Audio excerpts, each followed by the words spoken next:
بسم اللہ الرحمن الرحیم۔ محترم ناظرین، اسلامی تاریخ کے ہیرو سلطان محمود غزنوی کے سلسلے کی آج 11ویں قسط ہے۔ سلطان محمود غزنوی اور خاندان غزنویہ۔ کچھ توقف کے بعد سلطان قلعہ مہابن کی طرف متوجہ ہوا۔ وہاں کا راجہ کلچند تھا۔ وہ کثرت مال جال اور مملکت پر بڑا مغرور تھا۔ بڑے بڑے راجہ اس سے لڑتے ہوئے ڈرتے تھے۔ اس کے پاس ایسے مضبوط قلعے تھے کہ کبھی ان کو زمانہ کے ساتھ سے آسیب نہیں پہنچا تھا۔ وہ اپنے لشکر کو ایک جنگل میں لے گیا کہ اس میں درخت ایسے گھنے تھے کہ نہ کوئی دھوپ جا سکتی تھی نہ ہوا۔ جب سلطان وہاں پہنچا تو اس کا لشکر جنگل میں اس طرح گھس گیا جیسے بالوں میں کنگھی جاتی ہے، اور قلعہ کی راہ دریافت کر لی۔ سخت لڑائیاں ہوئیں مگر ہندوؤں کو ہر جگہ شکست ہوئی۔ بہت سے سپاہی ان کے قتل ہوئے اور کچھ جمنا کے پار چلے گئے۔ غرض اس طرح 50,000 ہندو عرصہ فنا اور ورطۂ انا میں پڑے۔ کلچند نے خنجر کھینچ کر پہلے اپنی بیوی کو مارا اور پھر اپنا سینہ چاک کیا۔ سلطان کو 158 ہاتھی آت آئے اور بہت سی غنیمت ملی۔ جب سلطان کو کلچند کی مہم سے فراغت ہوئی تو وہ متھرا میں گیا۔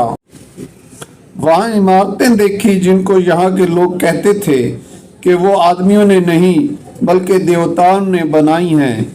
وہاں کی عادتیں بھی ایسی دیکھی جو عادات جاریہ کے خلاف تھی اور ان کو یقین مشاہدہ ہی سے آ سکتا ہے۔ شہر کی فصیل سنگ خارا کی بنی ہوئی تھی۔ اس کے 2 دروازے جمنا کے کنارے کی طرف ایسے مضبوط بنے ہوئے تھے کہ پانی سے ان کو آسیب نہیں پہنچ سکتا تھا۔ شہر کے دونوں طرف 1000 قصر تھے اور ان میں بت خانے تھے اور وہ سر سے پاؤں تک لوہے کی میخوں سے مضبوط کیے گئے تھے۔ یہ سب عمارتیں گچ کی بنی ہوئی تھی۔ سب مندروں سے بڑے شہر کے درمیان میں ایک مندر عظیم الشان رفیع البنان تھا کہ نہ تو اس کو بیان کیا جا سکتا ہے نہ ہی نقشہ کھینچ سکتا ہے۔ سلطان نے شرفائے غازنی کو اس عمارت کی نسبت لکھا ہے کہ اگر 1000 دفعہ 1000 دینار خرچ کیے جائیں اور 200 برس تک چابک دست کاریگر اور دستکار بنائیں تو بھی ایسی عمارت نہیں بن سکتی۔ بتوں میں ہر ایک کی آنکھوں میں یاقوت جڑے ہوئے تھے۔ ان یاقوتوں سے ہر ایک یاقوت کی قیمت 50,000 دینار سے کم نہ ہوگی۔ ایک بت کی آنکھیں صاف و چمکدار یاقوت ارزق کی تھی۔ اس کا وزن 450 مسکال تھا۔ ایک بت کے 2 پاؤں سونے کے وزن میں 4400 مسکال کے تھے۔ ان بتوں میں کل سونا وزن میں 98,300 مسکال تھا۔ چاندی کے بت 200 تھے مگر ان کا وزن بغیر توڑنے کے معلوم نہیں ہو سکتا تھا۔ وہ ترازو میں نہیں رکھے جا سکتے تھے۔ سلطان نے حکم دے دیا کہ سارے بت خانے نقطہ آگ سے جلا دیے جائیں۔ حالانکہ ان کو جلانے سے توڑے بغیر عمارتوں کو نقصان بہت ہوا ہوگا۔ بعض مورخ لکھتے ہیں کہ سلطان نے بعض مندروں کو حسانیت کے سبب سے نہ توڑایا، حسانیت کے سبب سے نہ توڑ سکا۔ بعد اس کے سلطان نے کنوج فتح کنوج کی طرف کوچ کیا۔ کنوج تصحیف سے فتوج ہونا ہے۔ یہ فال نیک پہلے سے موجود تھی۔ سلطان نے اپنے لشکر کا ایک حصے پیچھا چھوڑا اور تھوڑی جے پال راجہ سے لڑنے کے لیے لے گیا۔ راجہ کے ساتھ بھی تھوڑے سپاہی تھے اور وہ اپنے کسی امیر کے پاس جانے کو تھا۔ اس ملک میں سلطان نے جس قلعہ کو دیکھا اس کو گرا کر زمین کے برابر کر دیا۔ یہاں کے باشندوں نے اسلام قبول کیا یا پھر تلوار لے کر لڑنے کو کھڑے ہوئے۔ بے شمار قیدی اور مال غنیمت سلطان کے ہاتھ لگی۔ 8 شعبان 408 ہجری یا 1017 عیسوی کو سلطان کے قریب پہنچنے کی خبر سن کر راجہ جے پال گنگا پار بھاگ گیا۔ کنوج کی فصیلوں میں سلطان داخل ہوا تو اس میں 7 قلعے جدا جدا بنے ہوئے تھے اور اس کے نیچے گنگا بہتی تھی۔ کنوج میں 10,000 بت خانے تھے جن کو ہندو کہتے تھے کہ وہ 2-3 ہزار برس گزرے ہوئے کہ ہمارے باپ دادا نے بنائے تھے۔ سلطان کے آنے سے یا تو وہ بھاگ گئے یا پھر قتل ہوئے یا پھر اسیر ہو گئے۔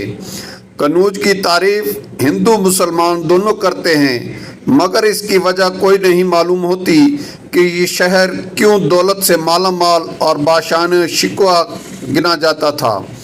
نہ تو وہاں کے راجہ کا ملک وسیع تھا کہ ہندوستان میں کسی اور راجہ کا نہ ہو، نہ اس کی حکومت اور راجاؤں سے زیادہ تھی۔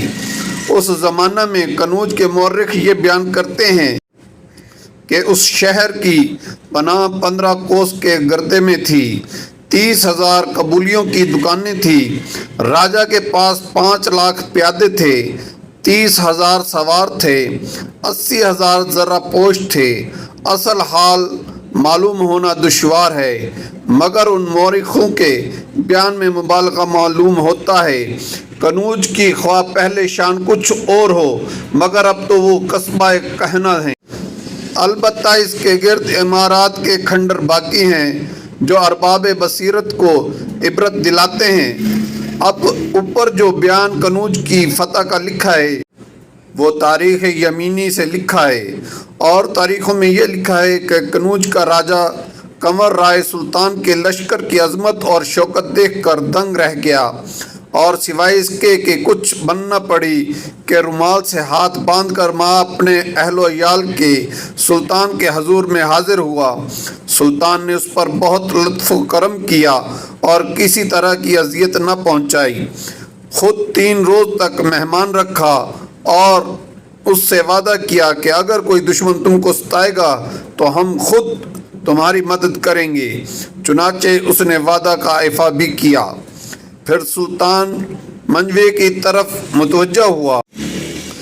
یہ برہمنوں کا قلعہ مشہور تھا۔ اس کے باشندے شتر بے مہار تھے۔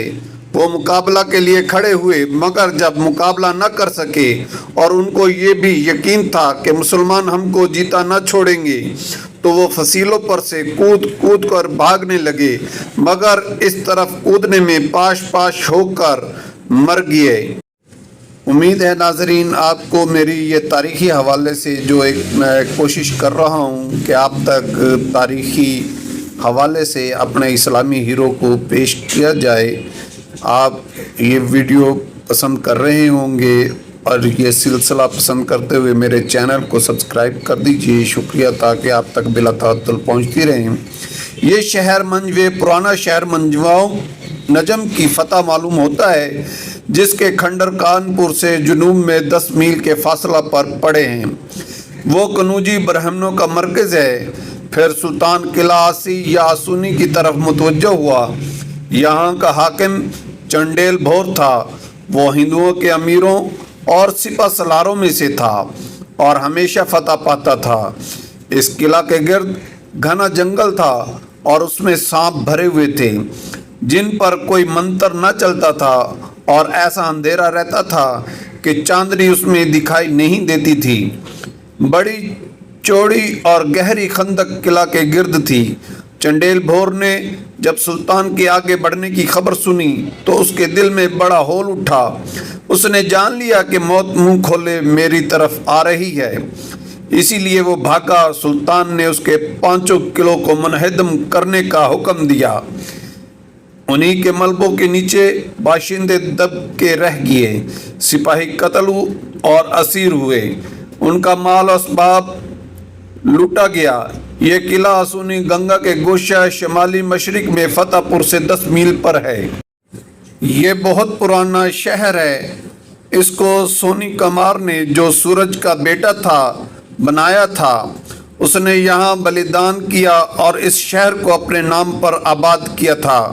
جب سلطان نے سنا کہ ناظرین ابھی یہ سلسلہ جاری ہے، ملتے ہیں نیکسٹ ایپیسوڈ میں. جب تک کہ اللہ حافظ.